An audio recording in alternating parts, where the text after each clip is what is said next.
오늘은 9월의 첫날입니다. 9월 1일 장 마감 후 오후 시간입니다. 제가 지금 감기 걸린 지 지금 콩맹맹이 소리가 좀 나는 것 같아요. 지금 일주일째인데 이 감기약을 먹으면 자꾸 졸립잖아요. 그렇죠? 그래서 운전을 할 때는 감기약 먹으면 좀 위험하죠? 안 좋다고 하잖아요. 일주일째 이 감기약을 계속 먹다 보니까 몸에 힘이 없어요. 자꾸 졸려요. 그래도 매일매일 빠지지 않고 하루도 거르지 않고 영상을 제작해서 올려드리도록 노력을 하고 있습니다. 국내 장 우선 먼저 봅시다. 많이 떨어졌죠? 코스피 2.28% 하락해서 2415. 오늘 미국 장 떨어지면 내일 국내 코스피 2400 밑으로 하락할 것 같습니다.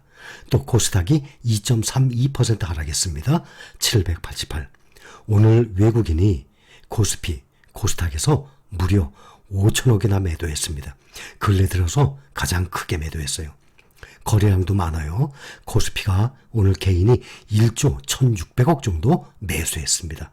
외국인이 3,500억을 매도하고 기관은 1조 가까이 8,300억 매도했습니다. 또 코스닥에서도 마찬가지예요. 개인이 2,600억 매수하고 외국인과 기관이 1,300억씩 매도했습니다. 2%대 하락을 하고 또 일본도 1.53% 하락하고 중국은 0.54%, 홍콩은 1.79% 하락했습니다. 오늘 장 시작했습니다. 영국. 지금 영국, 프랑스, 독일 다 1.2, 1.4%대 모두 크게 하락 중입니다. 또 달러 환율을 보면 장중에 1355원을 넘어섰습니다. 가장 높은 가격이에요. 13년 5개월 만에 2009년 4월 28일 이후 최고입니다.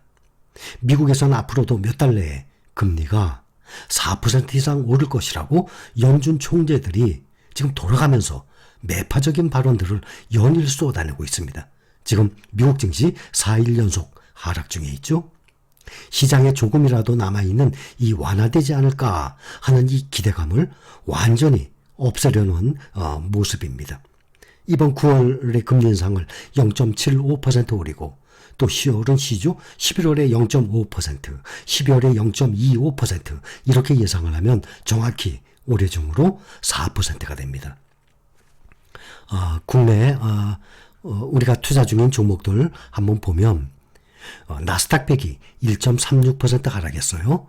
그런데 새벽에 마감한 미국의 나스닥은 0.56% 하락했는데 또 필라델피아 반도체도 미국이 1.15% 하락했는데 필반나가 무려 가장 많이 떨어졌습니다. 3.7%나.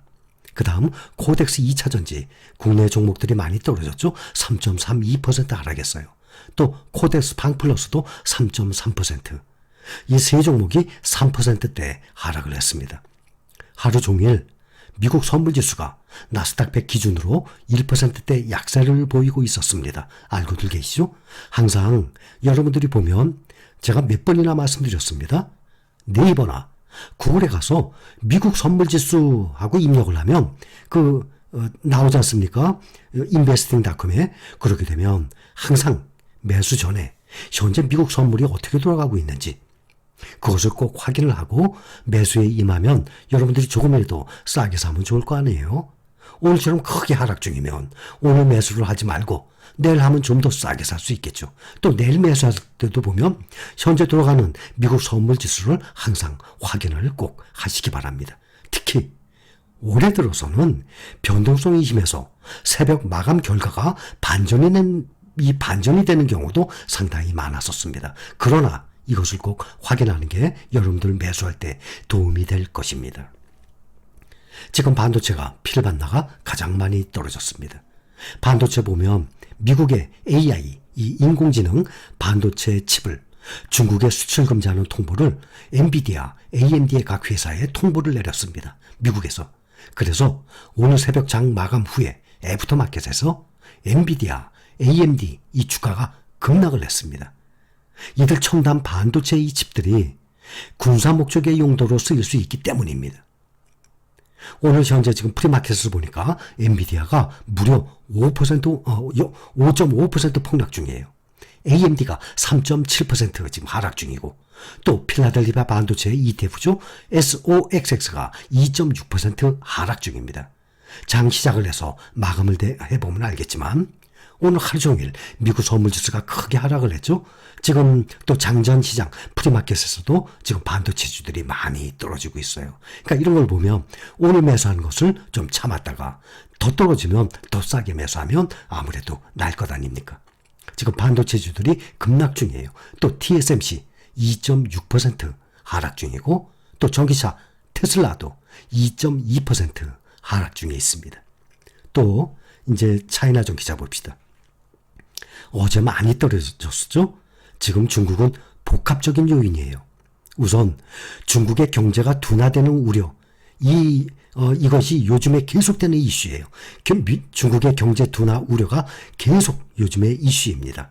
또 어제 발표된 제조업 구매자 관리 지수 있어요. PMI 49.4 나왔습니다. 시장 예상치가 50이었는데 50을 밑돌았어요. 이 PMI는 신규 주문, 출하량, 생산량, 또 물건 만들어낸 재고량, 또 고용 상태, 이런 설문을 통해서 앞으로의 경기 동향을 파악하는 지표예요. 미국도 마찬가지죠. 그래서 이런 PMI 지표는 50이 기준이에요. 그래서 50 이상이면 경기 확장, 50 이하면 경기가 위축되고 있다는 것을 나타내는 것이거든요. 근데 지금 50을 넘어가지 못하고 있어요. 이렇게 떨어진 이유, 코로나가 문제예요. 중국은. 이 코로나 확산에 따른 여러 대도시 지금 재봉쇄하고 있습니다. 또 가뭄과 이상 고온으로 인해서 전력난이 계속 그 여파가 지금은 조금 덜합니다. 수잔성에 비가 많이 내렸죠. 몇 달 동안에 계속 전력난 때문에 고생을 했어요. 중국의 이 제조업 경기 위축세가 2달 연속 이어졌기 때문입니다. 상하이 봉쇄가 한창이었던 4월 5월이었죠. 4월에는 47.4까지 떨어졌었습니다. 지금은 49.4, 50이 넘어가야 되는데, 또 하나 문제는 코로나로 인한 도시 봉쇄입니다. 코로나가 전 세계적으로 쉽게 없어지는 게 아니지 않습니까? 전염성이 얼마나 강합니까? 이 확진자 몇십 명만 나와도 1,000만 명이 넘는 대도시를 봉쇄를 해버리니 참 이것이 문제입니다. 현재 인구 2,100만, 중국의 청두 전면 봉쇄 오늘 저녁 6시부터예요. 조금 있으면 오늘 저녁 6시 아닙니까? 9월 1일. 인구 2,100만이면 우리나라 수도권 아닙니까? 서울 경기 인구예요. 외출 금지령 내렸습니다. 현재 902명의 확진자가 나왔어요. 청두에서 902명이면 많이 나온 거예요. 또 이 다롄이라고 하죠. 다롄 740만 명이에요. 여기도 봉쇄했어요. 30일부터, 그저께부터 여기는 77명이 감염자가 발생했습니다. 또 선양시 여기도 인구가 1,000만 명 가까이 돼요. 970만 명. 그러면 서울 인구 맞먹는 거 아닙니까? 여기도 봉쇄예요. 그러니까 지금 상하이가 가장 이 경제 대도시 아닙니까? 상하이가 4월, 5월 2달 동안에 도시 봉쇄하는 동안에 차이나 전기차가 10,000원대까지 반토막이 났었습니다. 근데 지금 상하이는 아니지만 베이징도 아직 아니고, 베이징 바로 밑에 수자장이라고 있어요. 그 도시를 비롯해서 이런 대도시들이 계속 지금 봉쇄를 하고 있어요. 그러니 제조업 구매자 관리 지수 떨어지죠. 지금 전력난 때문에, 이상 고온으로 지금 전력난 때문에 공장이 제대로 돌아가질 못하죠. 또 하나는 이 코로나 때문에 도시 봉쇄가 점점 커지고 있습니다. 또 8월 하순에 실적 발표들 계속했습니다.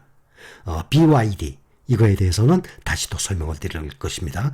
BYD의 주식을 워런 버핏이 그동안 14년 동안 보유하고 있다가 일부 매도를 했습니다. 그래서 그 일부 매도한 것 때문에 어제 BYD가 차이나 전기차 내에 중국 이 종목에서도 그렇고 또 홍콩에서도 그렇고 많이 어제 떨어졌습니다.